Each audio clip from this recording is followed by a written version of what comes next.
আজানের সময় অযথা কথাবার্তা না বলে আজান শোনা এবং আজানের জবাব দেওয়া অত্যন্ত ফজিলতপূর্ণ আমল। আজানের জবাব দেওয়ার পদ্ধতি হলো মুয়াজ্জিন যা বলে তাই বলা। শুধু হাইয়া আলাস সালাহ, হাইয়া আলাল ফালাহ যখন বলবে তখন জবাবে বলতে হবে লা হাওলা ওয়ালা কুওয়াতা ইল্লা বিল্লাহ।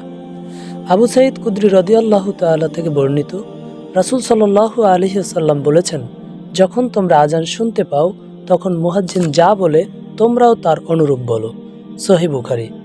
আজানের জবাব দেওয়ার মূল সময় তখনই যখন মুয়াজ্জিন আজানের শব্দগুলো বলবে। হাদিসে আজানের সময় মুয়াজ্জিনের সাথে সাথে আজানের জবাব দেওয়া ফজিলতপূর্ণ আমল বলে বর্ণিত হয়েছে। ওমর ইবনুল খাত্তাব রাদিয়াল্লাহু থেকে বর্ণিত আরেকটি হাদিস থেকে এটি স্পষ্ট বোঝা যায়।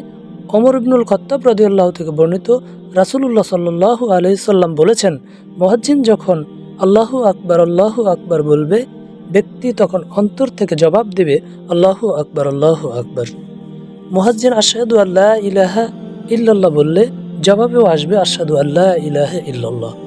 মুয়াজ্জিন যখন বলবে আশহাদু আন্না মুহাম্মাদুর রাসূলুল্লাহ, জবাবে আসবে আশহাদু আন্না মুহাম্মাদুর রাসূলুল্লাহ।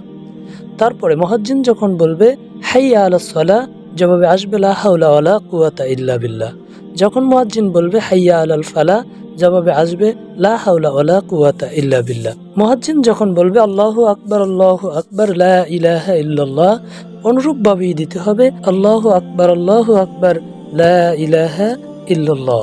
সর্বশেষ যখন আজান শেষ হওয়ার পরে তখন জবাব দিতে হবে এবং একটি দোয়া পড়তে হবে, আল্লাহুম্মা রাব্বা হাযিহিদ দাওয়াতিত তাম্মা ওয়াস সালাতিল কায়িমা আতি মুহাম্মাদানিল ওয়াসিলাতা ওয়াল ফাদিলাহ ওয়াবআসহু মাকামান মাহমুদাল লাযী ওয়া'আদতা ইন্নাকা লা তুখলিফুল মিআদ।